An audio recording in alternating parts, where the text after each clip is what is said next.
Hey guys, let's get started with our next lesson video, or video lesson rather.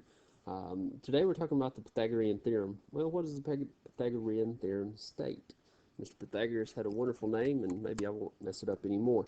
But it says in a right triangle, the sides that form the right angles are called legs.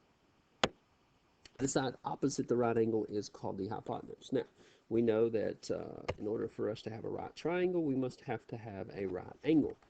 Now, before we can actually see the theorem, we have to know what we'll call. So we have a leg and a leg, because these are the two sides that form that right angle.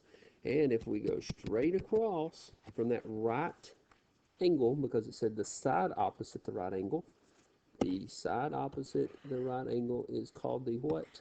Hypotenuse. So therefore, this is our hypotenuse.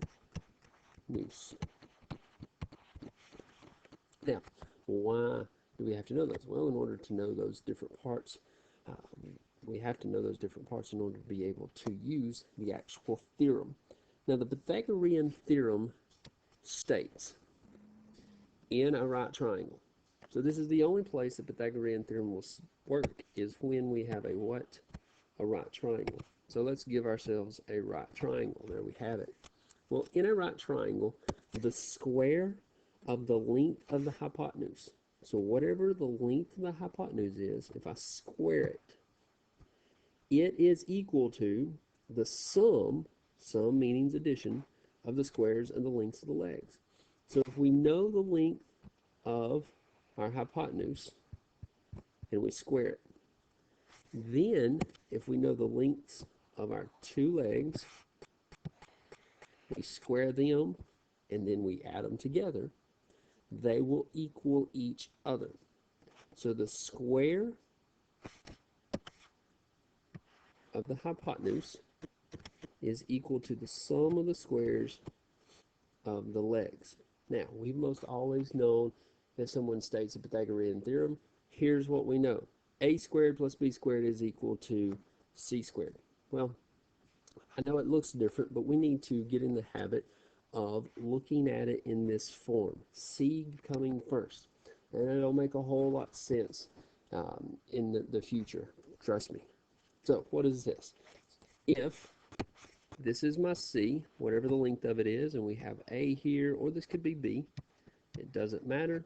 As long as we are squaring the legs and adding them together, it will always equal the square of the hypotenuse. So let's get a couple of examples coming up here. Well, we have two different right triangles. One, here we have, let's say this side is 3, this side is 4, and we are looking for C, solving for a right triangle using the Pythagorean theorem. Now, what did we say? We stated that C squared is equal to A squared plus B squared. Well, we have to identify our A and a B. Now we can say that this is A and that this is B. Those look like 2's in both cases. Let's fix that. So we want to solve for C. So what is C? Well, we don't know. We're going to solve for it. We have a right triangle. The square of each leg, and then we add together. So C squared, keep bringing it down. C squared is equal to, well, 3 squared is 9. 4 squared is 16. If we add together, we have 25. Now, C squared is equal to 25. In order to solve for C, I have to take the square root of both sides. It will cancel. Therefore, C is equal to 5 units.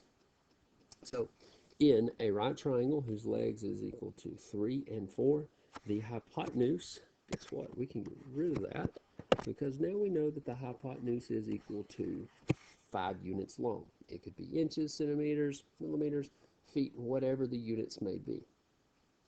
Another example. Say we have, once again, a right triangle, as always, and here in this case, A is equal to 8, and B is equal to, let's say, 10. We want to find C. Plugging in our formula, well, we have C squared is equal to A squared plus B squared. Solving, simplifying, or well, we got to substitute first. So c squared is equal to 8 squared plus 10 squared. So we have what? 80? 80. My gracious alive. Apologize. I wanted to multiply 8 times 10. 8 squared is 64. 10 squared is 100. So that is 164. Now if we continue to bring down, solving for c, take the square root of both sides. Now, if we look at this, 164 is not a perfect square. So if we take the square root of it, it comes out to be a decimal. So there are two options. Depending on our directions, if the directions say round to the nearest tenth, we would plug that number in, and we would hit equal or square root, and it punches out a number of 12.8. Now, if, however, it says find the exact distance or the exact measure, we would actually have to simplify this radical. In other words, remember, we have to take out the perfect squares. So if we're looking at the simplification of the square root of 164, this one would not be pretty. So if we're looking at that, let's say coming up here, 164, well, what? 4 goes into it. 4 is a perfect square, right? 4 goes into it 41 times. And so that gives us 2 radical 41. And that would be as far as we could take it. So depending on our directions, if it says exact or simplest radical form, we'd have 2 radical 41. If it says round, 12.8. Either way works, depending on the directions that we are given in each case. Now, let's get rid of all of this, and let's look at a couple of more examples. Because not always will we be looking for our C. We may have A as given, and B, we're told, is 12, and C is 13. Here, we're looking for a missing side or a missing leg. We still set it up in the same way. C squared is equal to A squared plus B squared. We plug in what we know. This time we actually know our C squared. Our A squared we do not. B squared, or B is 12. Solve. Well, I do know I can go ahead and square the numbers. Now, solving the equation, my goal is always to get the variable by itself. In order to do that, I would have to subtract 144 from both sides. And by subtracting 144 from both sides, we get 25. To find the square root, I take the square root of both numbers. Therefore, A is equal to 5 units. We may have a number, let's say that we have 6, and this is 10, and we are looking for B. Same situation. C squared is equal to A squared plus B squared. Plug in what we know. Substitute in. And A squared plus B squared. That is 100. Here we have 36.